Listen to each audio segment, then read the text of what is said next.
Venezuela దేశ అధ్యక్షుడు Maduro తన జీవిత సహచరిని అమెరికా ట్రంప్ నాయకత్వంలోని సామ్రాజ్యవాద దేశం అత్యంత క్రూరంగా ప్రజాస్వామ్య రహితంగా ఈరోజు కిడ్నాప్ చేసి చిత్రహింసల పాలు చేసేటువంటి ప్రక్రియకు ఒడిగట్టింది.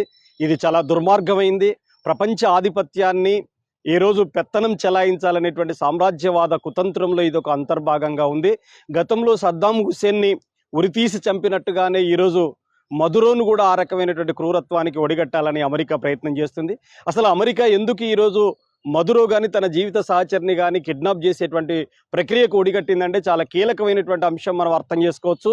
మొట్టమొదటిగా వెనిజులా దేశంలో ఉన్నటువంటి చమురు నిల్వల మీద ఆధిపత్యం చెలాయించాలి, ఆ చమురు నిల్వలన్నింటినీ తాము క్యాప్చర్ చేయాలనేటువంటి దురుద్దేశంతో తప్ప మరొకటి కాదు.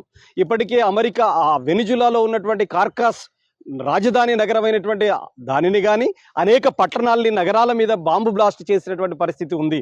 అమెరికా సైన్యాలు చాలా విరోచితంగా అమెరికా సైన్యాలు చాలా క్రూరంగా వాళ్ళ మీద దాడి చేస్తున్నటువంటి పరిస్థితి ఉంది. ఒక చిన్న దేశం పైన అమెరికా ఆర్థిక సంపదను కొల్లగొట్టుకొని అమెరికా తన అణ్వాయుధ ఉత్పత్తిని పెంచుకొని ఈరోజు దేశాల మీద దాడులు దౌర్జన్యాలకే పాల్పడితే అంతర్జాతీయ న్యాయ సూత్రాలు ఎక్కడ పోతున్నాయి? ప్రపంచంలో ప్రజాస్వామ్యం బ్రతికి ఉండాలా వద్దా? బడుతున్నదే బర్రె అన్నట్టుగా ఈరోజు అమెరికా ఏ పాత్ర నిర్వహిస్తూ ఉంది? చిన్న చిన్న దేశాల మీద ఈ రకమైనటువంటి క్రూరత్వానికి ఎందుకు ఒడిగడుతూ ఉంది? ఈరోజు మన దేశ ప్రధానమంత్రిగా ఉన్నటువంటి నరేంద్ర మోడీ గారు అమెరికా చేస్తున్నటువంటి ఈ దుశ్చర్యను, ఈ క్రూరత్వాన్ని, ఈ నియంతృత్వాన్ని ఎందుకు ప్రశ్నించడం లేదు? అమెరికాకు మోకరిల్లేటువంటి పని నరేంద్ర మోడీ గారు ఎందుకు చేస్తున్నారు?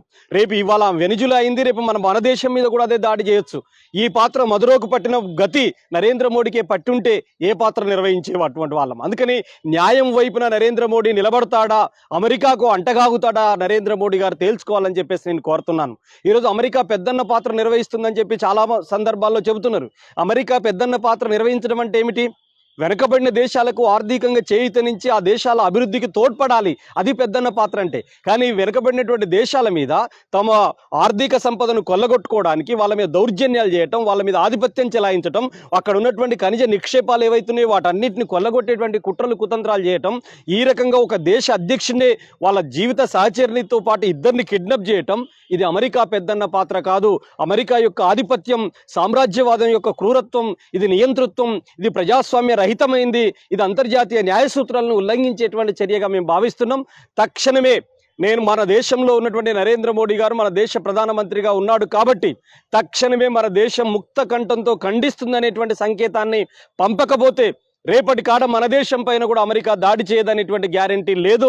కాబట్టి అమెరికా ఆర్థిక సంపత్తితో కూడినటువంటి దేశం కాబట్టి ఏ దేశం మీదనైనా దాడి జరిగేటువంటి అవకాశం ఉంటుంది. కాబట్టి అన్ని దేశాలు న్యాయం వైపు నిలబడాలని కోరుతున్నాను. ఇప్పటికే చైనా, రష్యా, అనేక దేశాలు, జర్మనీతో సహా అన్ని దేశాలు, చిన్న చిన్న దేశాలతో సహా ఈ క్రూరత్వాన్ని ఖండించాయి.